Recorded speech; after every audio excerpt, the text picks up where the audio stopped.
김대중이 꿈꾸는 정의롭고 원칙이 살아있는 대한민국. 청취자 여러분과 함께 만들어가겠습니다.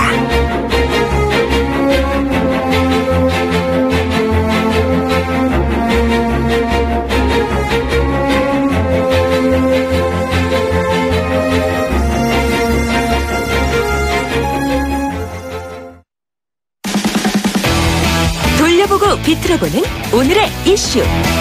이종훈의 뉴스 측면 승부. 네, 시사계의 진돗개 이종훈 박사 오셨습니다. 안녕하십니까? 네, 안녕하십니까? 오늘 이슈는 또 뭘 들고 오셨습니까? 내일 한반도는. 예, 뭐 평상시와 똑같겠죠, 뭐. 아, 그렇게 보세요? 예. 지금 근데 뭐 국내는 굉장히 평온한데요. 예. 의외로 지금 해외에서 지금 좀 약간 그렇습니까? 네, 난립니다. 저도 일본은 말할 것도 없고. 네, 말씀하세요. 예, 아니요. 일본 친구가 전화가 와서요. 예. 오키나와에 있는 무인 폭격기 일본 경락구에서 나와서 지금 날기 시작했다는 이야기를 제가 잠깐 들었거든요. 예, 그러니까요. 예, 그러니까 사실인지 아닌지는 모르겠습니다. 근데. 안보 위기가 굉장히 좀 고조되고 있는 그런 그 상황인데 예. 우리만 너무 평온한 거 아닌가 이런 생각이 좀 들어요. 그러니까 사실은 전문가들이 북한이 도발할 거다라고 딱 지목한 날 가운데 하나가 내일이잖아요. 그렇죠. 북한의 태양절. 그러니까 김일성 전 주석의 생일. 예. 그리고 좀 대규모 지금 군사 퍼레이드 예정이 되어 있죠. 예. 그래서 안 그래도 주목할 수밖에 없는 그런 상황인데 예. 북한이 추가 핵실험 가능성까지 언급을 하고 나섰다는 거죠. 이게 너무 초보적인 내용 아닙니까? 누구나 다 주목할 수 있는 날에 핵실험을 한다. 이건 너무 초보적인 것 같아요. 네. 그런데 내일이 아니고 예. 지금 미국 쪽에서 나오는 얘기는 예. 주말께 가능성이 있다.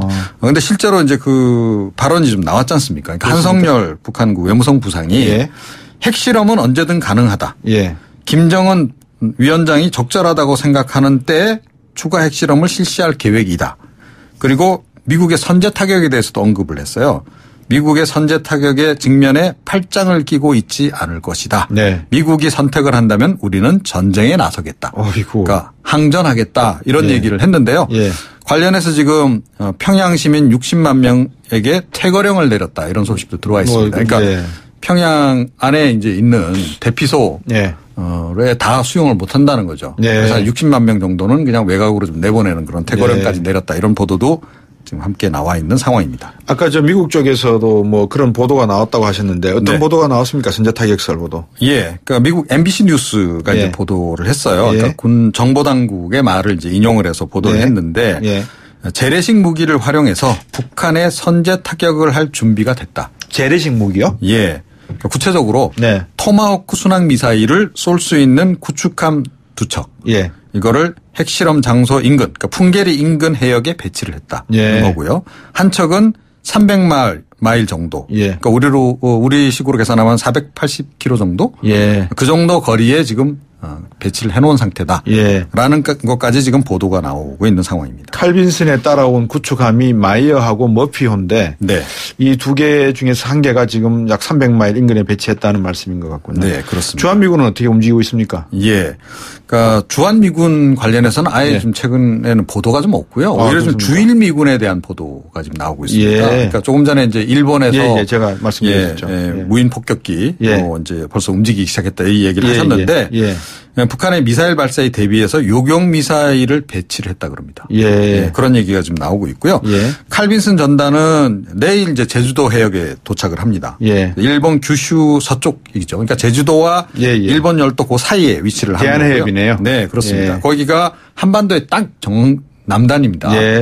자, 그래서 여기에 지금 일본 이지스함들까지 합류를 한다는 거죠. 그렇게 되면 이지스함만 한 10여 척이 거기 모인답니다. 어이구야. 이게 사실은 이 정도면 한국전 이후 최대 지금 무력심이네요. 무력이 한 대 모이는 화력이 한 대 모이는 그런 상황이 되는데 그러니까 SM3 요격 미사일을 다 지금 탑재하고 있지 않습니까? 그렇죠. 이지스함들이. 그래서 지금 서해든 동해든 어느 쪽으로든 미사일이 올라오면 다 요격을 하겠다라고 지금 준비를 하고 있다고 그럽니다. 일본은 북한이 만약에 이렇게 뭐 전쟁을 하겠다라고 대응을 하겠다고 했으면 분명히 일본을 향해서도 미사일을 쏠 수밖에 없을 것 같은데요. 북한에서. 거기에 대한 대응을 핑계로 아마 이런 전략을 하겠죠. 작전을. 그렇죠. 그러니까 서해 쪽으로 쏘면 상대적으로 덜한데 그러니까 동해 쪽으로 쏘면 사실은 일본 그 인근에 일본 열도 인근에 떨어지거나 아니면 뭐 정말로 자기네들 해역에 그냥 바로 떨어질 가능성도 있고 또 네. 일본 열도를 넘어갈 수도 있고 예전처럼 이제 이런 건데 이번에는 그대로 자시하지 않겠다 이런 명분을 일단 내걸고 있는 겁니다. 일본 방송에서는 이제 북한이 미사일을 쏘게 되면 동경에 몇 발 그리고 뭐 교토에 몇 발 이렇게 이제 지역별로 몇 발씩 올 거다 예상을 하는 모양이에요. 그렇죠. 아예 구체적으로 시나리오가. 아예 한 발도 오지 않는 도시가 하나 있더라고요. 오사카. 예. 오사카는 조총용 본부가 있습니다. 그래서 거기는 쏘지 않는다 뭐 이런 웃지 못할 이야기도 하는데 네. 우리 군은 어떻게 하나요 지금? 우리 군이 지금 아무 소식이 없어요. 일본 배는 173이 10척이 나온다면서요? 그렇죠. 그러니까 이제 미국 해군하고 그러니까 일본 해상자위대가 지금 어떻게 보면 합동작전을 지금 하겠다는 그렇죠. 거 아닙니까? 이렇게 찰떡 공조를 지금은 이게 자랑하고 있는데 정작 한국 해군이 뭐 어떻게 한다. 한국 123이 뭐 합류하느냐 마느냐 뭐 이런 얘기는 지금 아예 전혀 얘기가 안 나오고 군사 비밀입니까? 그런 건지 아니면 정말로 완전히 지금 뭐 속된 말로 왕따 당하고 있는 건지 잘 모르겠습니다. 아니 뭐 한일 정보교환 협정도 맺었다면서요? 그러니까요. 그리고 그러니까 한미일 그 정보교환 관련해서 다음 주 회의도 있답니다. 동경 쪽에서. 자 그런데 이거 정보교류가 제대로 되고 있는 건지 뭐 아니면 우리 국민만 지금 모르고 있는 건지. 중국도 잠수함 20척 와 있다고요? 이게 지금 이제 중국 인권민주화운동 정보센터 쪽에서 공개를 한 건데요. 확인을 좀 해보긴 해야 됩니다. 그런데 이제 홍콩에 이제 이쪽 센터가 있는데 그쪽에서 이제 정보를 취합해서 한 내용인데 중국 해군의 이제 북해 함대하고 동해 함대 쪽에서 각각 10척씩 한반도 해역으로 보냈고 뭐 일본 그 규슈 인근에 벌써 그 잠수함이 떴다라는 얘기가 지금 나오고 있는 그런 그 상황입니다. 오늘 말씀도 잘 들었습니다. 고맙습니다. 네. 시사평론가 이종훈 박사였습니다. 청취자가 묻고 박 박사가 전한다. 방송을 들으시면서 궁금하신 사항은 문자 메시지로 보내주세요. 샵 0945번 우물정 0945번으로 짧은 문자 50원 긴 문자 100원의 정보 이용료가 있는 문자 메시지로 보내주시면 박 박사가 꼼꼼하게 읽고 인터뷰에서 대신 질문해드립니다. 오늘 들으신 인터뷰 방송은 YTN 라디오 곽수중의 뉴스 정면 승부 홈페이지나 팟캐스트, 팟빵을 통해 다시 확인하실 수도 있습니다.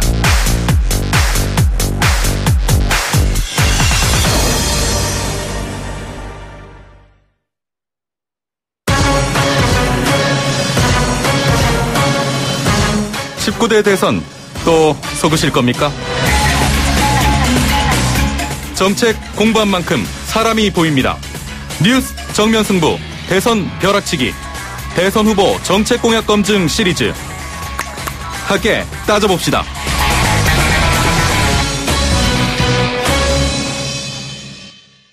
이 곽수중의 뉴스 정면 승부의 PD분과 이은지 PD와 이 홍기 작가, 김은진 작가가 참 열심히 하는 것 같아요. 이 공약 검증 어느 언론이나 꼭 한 번씩은 해야 되는데 참 부족한 시간이지만 그래도 저희들이 준비를 했습니다.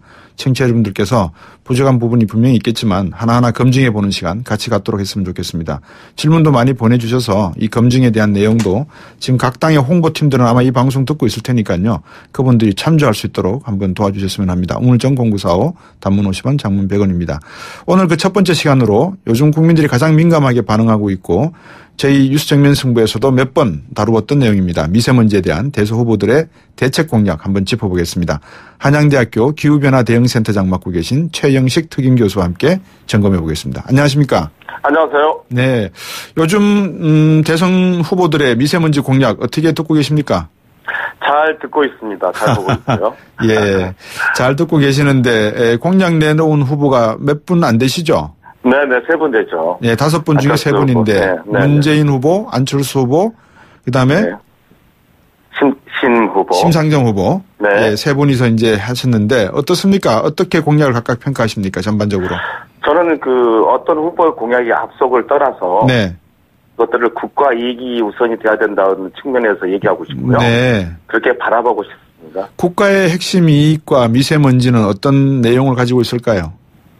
사실 미세먼지라는 것은 기후변화 대응 탄소 배출권 감소의 문제인데 이것은 현실적으로 적응에 관련된 정책입니다. 이 적응의 정책은 실현의 문제며 우리의 삶의 질의 문제이기 때문에 굉장히 중요한 문제를 생각하고 있고요. 요즘에 보시면은 흐린 날에 포털 사이트 검색 결과가 1위가 미세먼지 아닙니까? 그렇죠. 막 국민 전체가 미세먼지 때문에 난리인데 네. 그만 관심이 높아졌다고 보고 있고요. 예.